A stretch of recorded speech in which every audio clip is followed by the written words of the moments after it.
G'day there, Jess here, and tonight we're going to organise some seeds. So it is autumn here at the moment, and this is a very exciting time in the garden here, because in my climate summer is hot and wet and humid,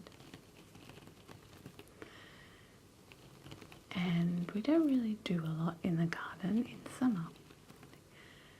It's our, I wouldn't say fallow season because there's a lot growing, but we don't do much new work. We kind of just let whatever's growing grow, and when autumn comes and the weather cools down a little bit, then it's time to really get going in the garden. So we're going to start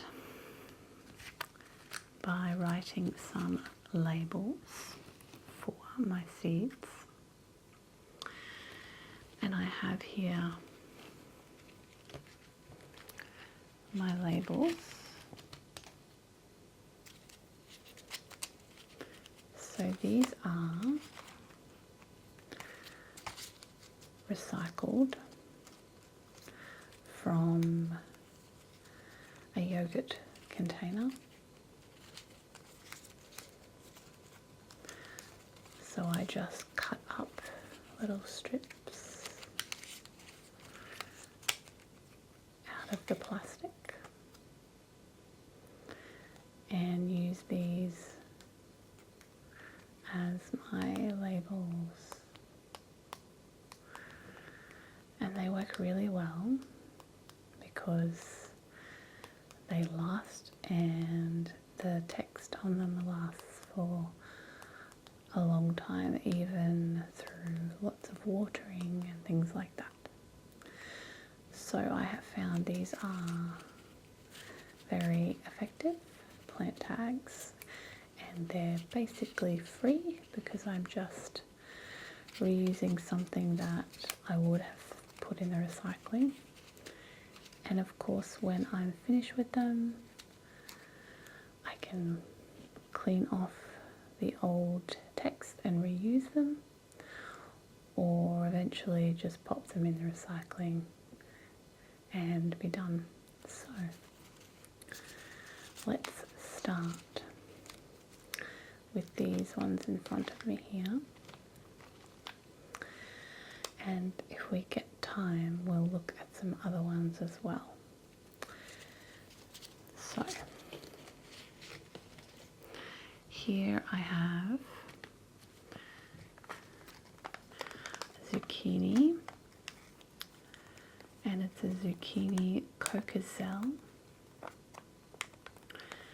an Italian heirloom zucchini, Cocosella di Napoli. Bushy plants produce long, light green, slightly ribbed zucchinis with dark stripes. Excellent flavour, firm yet tender flesh. Ideal for small spaces due to compact growth, quick growing and high yielding. So that's the first zucchini variety I'm going to try this autumn. Put that there. And the second one is this one, which is zucchini genovese or genovese. And plants produce oblong light green fruit that tends to bulb out slightly at the end. Flesh is firm but tender and sweet. Skin is thin, so no need to peel. Flowers can be dipped in batter and fried or stuffed with cream cheese. Best picked when young. And not only zucchini flowers, but all pumpkin and squash flowers can be eaten. You dip them in batter and fry them, and it's really yummy. So that's my second zucchini. So let's write the labels for these two. And I use a Sharpie. So zucchini genovese. Now I start with the actual variety first, and then I write what it is, because when you stick it in the ground you can usually see this part, and I generally will know kind of what plant it is. So knowing the variety is the thing I'm more interested in. So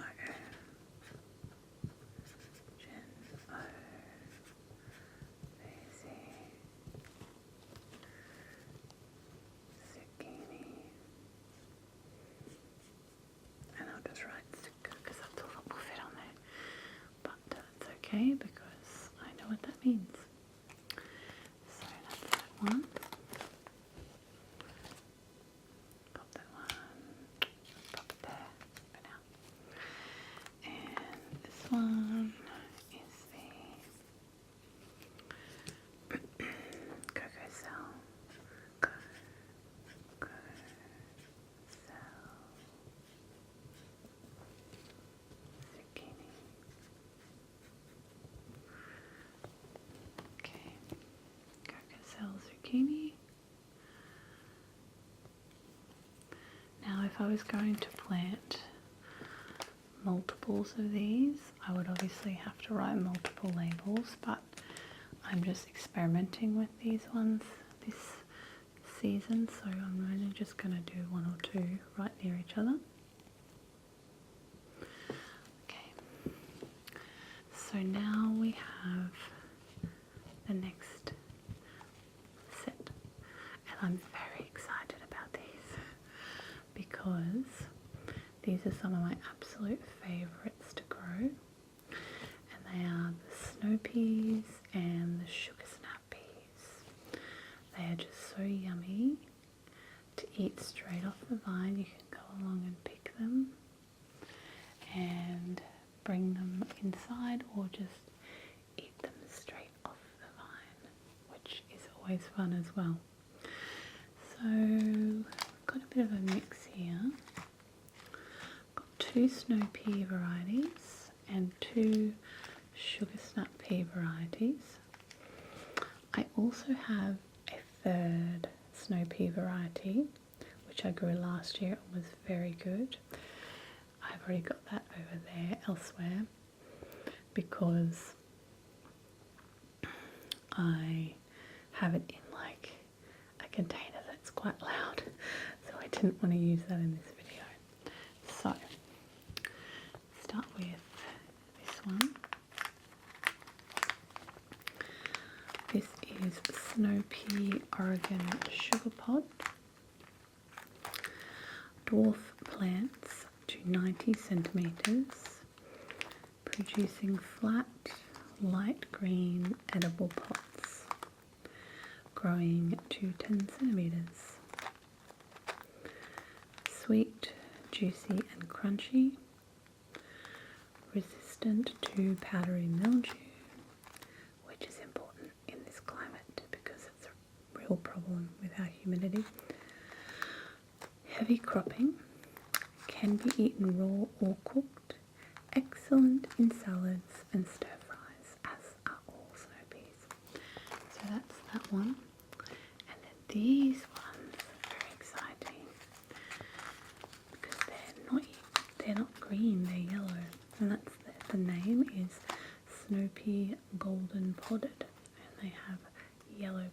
golden pods.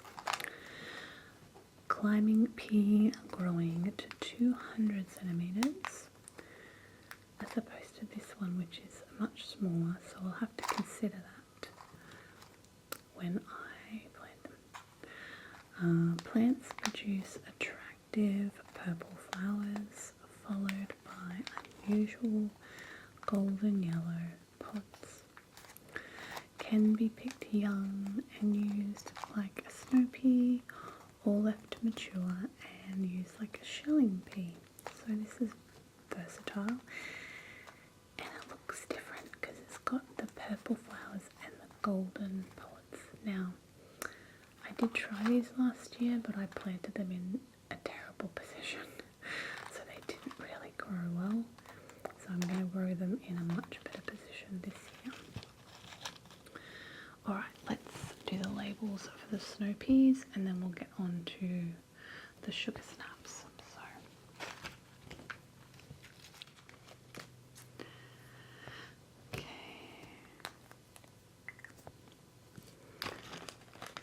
Oregon sugar.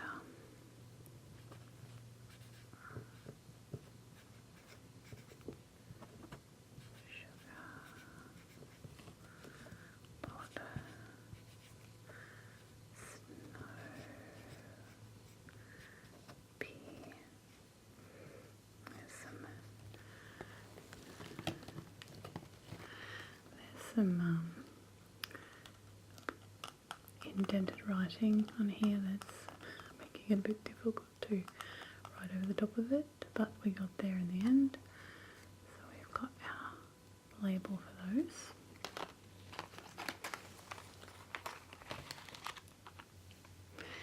Now these ones, use another big label so I can fit the name in.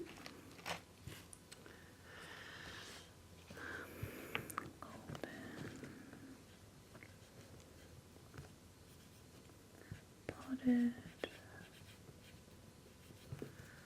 snow pea. Oops, misspelled it. It's alright. Doesn't have to be perfect. There's one there. Okay. One goes over here.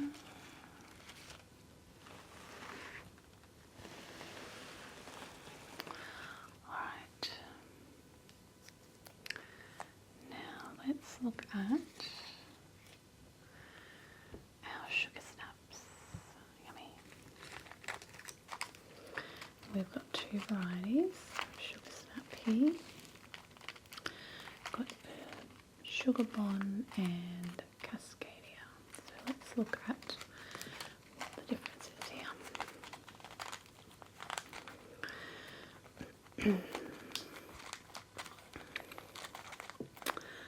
Climbing sugar snap, very sweet, green edible pods to 8 centimeters, resistant to powdery mildew, popular variety, excellent raw, steamed or fried with a good yield. And you can see the peas inside the bag.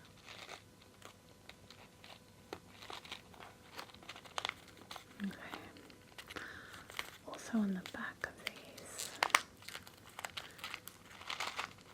it's got planting schedule in case you're not sure when to plant them.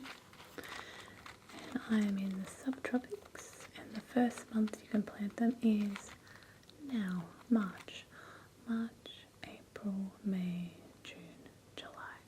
They're a winter crop here. So that's why these are going out now. And these are the Cascadia. Climbing sugar snap grows to 100 centimeters. Best on a trellis or as a ground bush. Sweet, thick green edible pods up to 8 centimeters. Those are 6, so these are bigger. Great raw, steamed or fried, high yield, ideal for home gardens. So let's write the labels for these two. We'll start with the sugar bomb here. Let's use this one.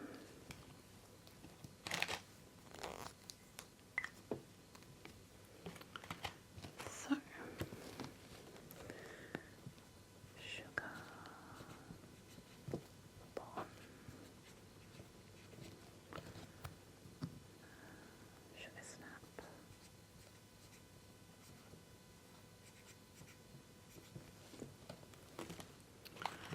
Okay. Just over there. And this one. Cascadia.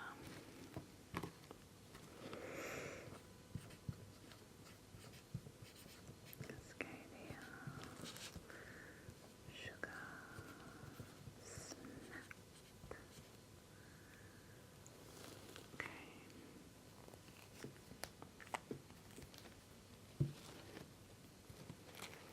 And that's that. So we've got 2 lots of sugar snap apiece. We've got 2 lots of snow peas.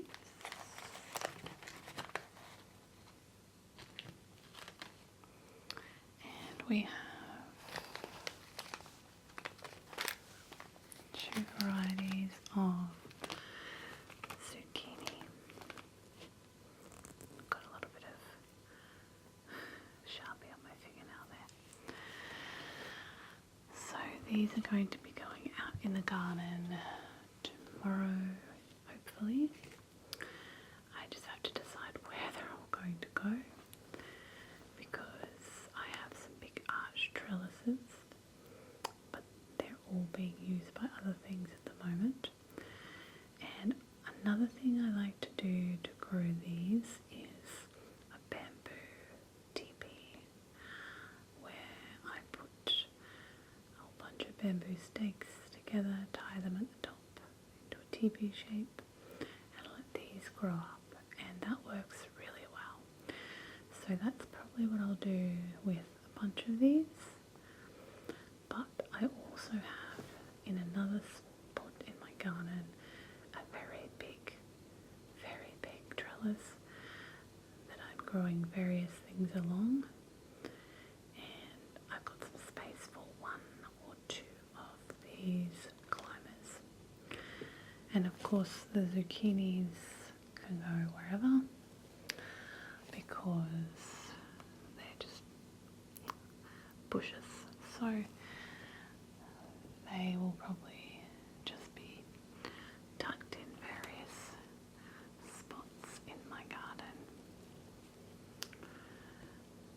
and we'll see how they go.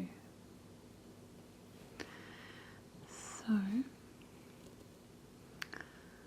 just thinking what else I've got here, if there's anything else we need to do. Let's put these aside over here.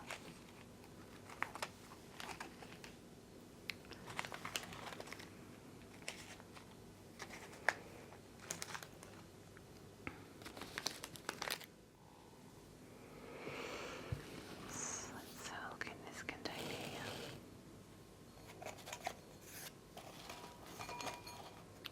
So I've got a whole bunch of other bits and pieces in here. Let's see what we can find. See if I can find beetroots because it's a radish. It's another zucchini, but we don't need that one now. We've got enough of those. Let's put this over here so you can see me. It's another beetroot, one I got at the seed library. And more radishes. Now I should probably plant out some more radishes because you can plant them all year round. And they're a good like little crop to pop in amongst other stuff. But what we might just do now, just see if I have any more beetroot in here. And we'll do the labels for those now and plant them out tomorrow. But I won't have time for the rest of this tomorrow because I'm about to go away on holidays. So I'll have to do the rest when I get back. And radishes can go out whenever. So let's do these two. Got two varieties of beetroot here. Now I like to put these directly in the soil where they're meant to grow, and actually that's what all of these plants tonight have in common, is that they do best when sown direct into the soil rather than as seedlings. So we're going to pop some of these in tomorrow, and I know exactly where I'm going to put them as well. So let's write some labels for these. What have we got here? Start with this one. So this one is bull's blood beetroot. I've not grown this before, but from the name I imagine they are red. Beetroot. So this one is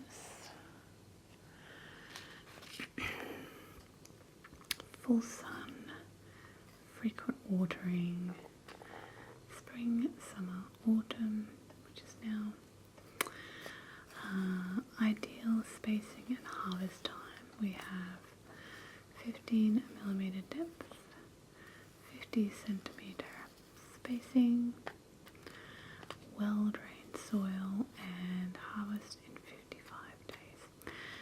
Now that spacing seems excessively large to me, so I might just do a little research on this variety before I plant it tomorrow and see why that is.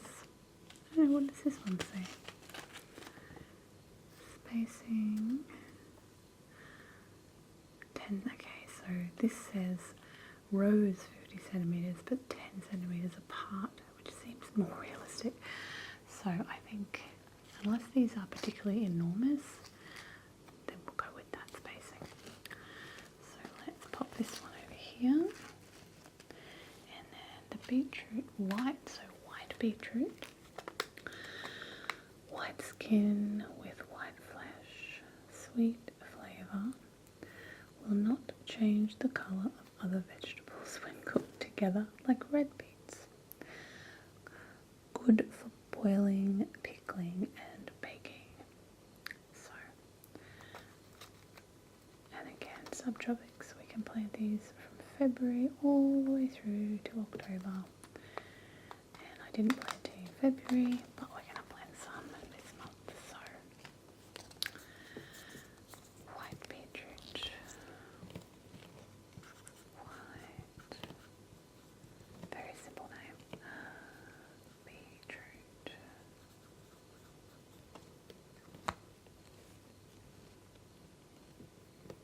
Okay. So there we go. Pop that there.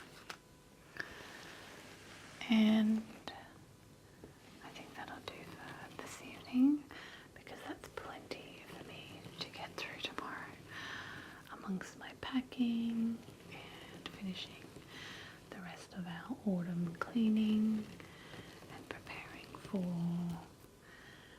our house sitter to come and take care of the place and our cats. So thank you for hanging out with me this evening while I did a little bit of this garden preparation.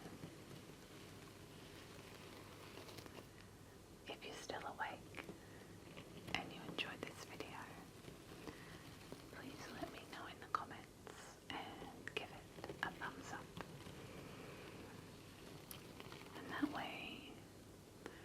no, to make more of these sorts of videos because I do this every month. So I can show you what I'm planting